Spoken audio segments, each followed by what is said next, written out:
ఇది సమయం, ఓ మీరు మన్నా సమయం, ఉదయకాలపు బంగారు వాగ్దాన సమయం. ఆదరించి బలపరచే ఓ మీరు మన్నా, మార్గం చూపి నడిపించే ఓ మీరు మన్నా, వాగ్దాన సమయం, ఓ మీరు మన్నా సమయం. Praise the lord. Good morning. ఓ మీరు మన్నా. ఈరోజు బంగారు వాక్య వాగ్దానానికి స్వాగతం. ఎలా ఉన్నారు? దేవుని మహాకృప చేత అందరూ క్షేమమే కదా. నిన్న నేడు నిరంతరం ఏకరీతిగా ఉన్న ప్రభువు గొప్ప దేవుడు మనతో ఉన్నాడు, మనలో ఉన్నాడు, మనల్ని నడిపిస్తూ ఉన్నాడు.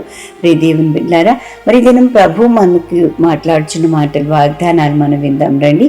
మీకా గ్రంథంలో 6వ అధ్యాయం 9వ వచనం ఈ రీతిగా సెలవిస్తా ఉంది. జ్ఞానం గలవాడు నీ నామమును లక్ష్య పెట్టును. Micah 6:9. Wisdom shall see your name.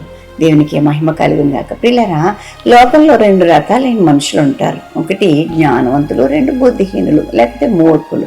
పిల్లరా, దేవుని యొక్క వాక్యం ఈరోజు ఏం చెప్తుందంటే, జ్ఞానం గలవాడు నీ నామాన్ని లక్ష్య పెడతాడు, నువ్వంటే ఏమిటో తెలుసుకుంటాడు. నిజమే కదా.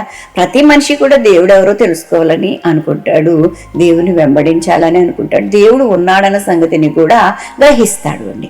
అది ప్రతి ఒక్కడు కూడా దేవుని చూడాలని ఆశపడుతూ ఉంటాడు. అయితే ఎవరు కనుగొంటారయ్యా అంటే, జ్ఞానం గలవాడు మాత్రమే దేవుని కనుగొనగలుగుతాడండి. ఎందుకంటే దేవుని యొక్క వాక్యంలో ఏం చెప్తుందంటే, యెహోవా యందు భయభక్తులు కలిగి ఉండటయే జ్ఞానములకు మూలం అని చెప్పి తెలియజేస్తూ ఉంది. పిల్లరా, ఎవరైతే దేవుడు అంటే యేసయ్య యందు, యెహోవా యందు భయభక్తులు కలిగి ఉంటారో వారు జ్ఞానం గలవారు మాత్రమే యేసయ్యను కనుగొంటారు. దేవుని బిడ్డలారా, యెహోవా యందు భయమే జ్ఞానమని మరి యోబు గ్రంథంలో 28:28 చూస్తాం కదా. అలాగే 111వ కీర్తన 10వ వచనములో యెహోవా యందు భయము జ్ఞానమునకు మూలం అని చెప్పి మనం చూస్తున్నాం.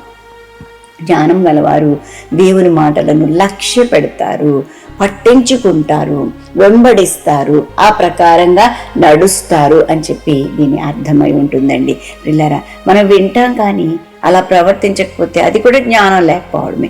విని ప్రవర్తించి అలాగున మరి పాటించేవాడే మరి దేవుని మాటను లక్ష్య పెట్టేవాడు. దేవునికి స్తోత్రం.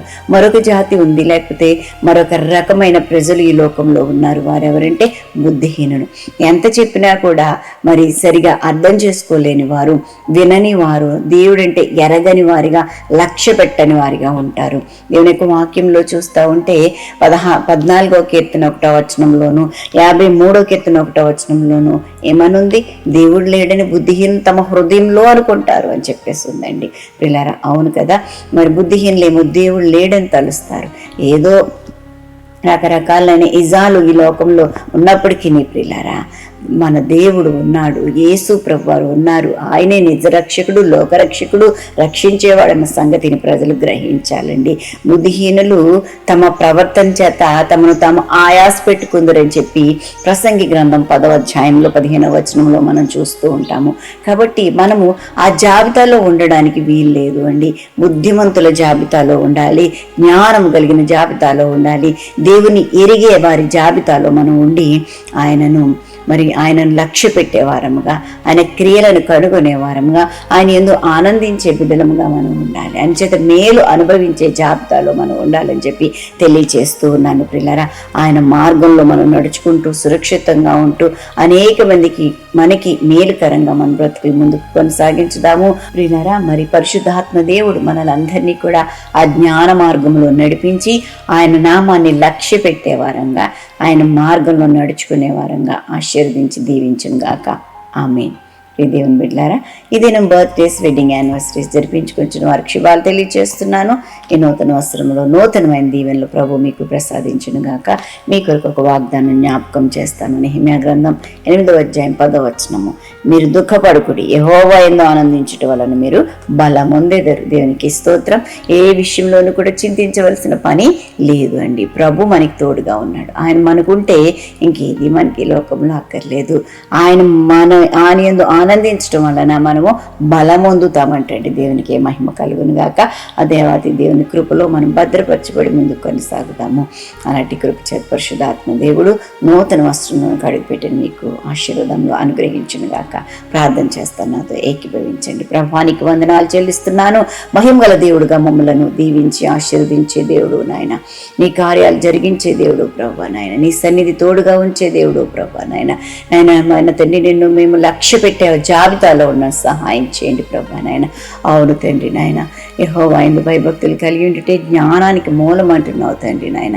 నీ యందు భయభక్తులతో మేము జీవిస్తూ ప్రభా నాయన, తండ్రి నీ యందు లక్ష్యం ఉంచి ప్రభా నాయన, నిన్ను కనుగొని ప్రభా నీలో జీవిస్తూ ప్రభా ఆశీర్వదించబడే భాగ్యం ప్రతి ఒక్క బిడ్డకు అనుగ్రహించండి ప్రభా నాయన. నీ వాగ్దానాలు స్వీకరిస్తూ ప్రభా నాయన, నీ చేత మేలు అనుభవించే వారిగా ఉన్నట్లు సహాయం చేసి మహిమ పొందుకోండి నాయన. నీ మీద ఆధారపడేవారిగా మా ప్రియ బిడ్డలు ఉండడానికి కృప చూపించండి. దీని దీవెనలన్నీ అనుగ్రహించండి. ప్రయాణాల్లో, పనుల్లో, ఉద్యోగ ధర్మాలు నిర్వర్తించట్లో మీ సన్నిధి తోడుగా ఉంచండి. ఇంకా ఎవరైనా ఇదే నాన్ని బట్టి ప్రభా నాయన చీకులో, చింతలు, వ్యాధులు, కష్టం, నిరుకులు, ఇబ్బందులు ఉంటే విడిపించి రక్షించండి. సన్మార్గంలో నడిపించండి, కృప చూపించండి, బలపరచండి ప్రభా. మీకే మహిమ, ఘనత, ప్రభావాలు చెల్లిస్తూ మీరే పోషకుడిగా, సంరక్షకుడు, ఆలోచనకర్తగా ఉండండి. ఆయుష్, ఆరోగ్యం, గౌరవ ప్రభావాల చేత నింపి నడిపించమని యేసు నామం అడిగి వేడుకుంటూ ప్రార్థిస్తున్నాం తండ్రి.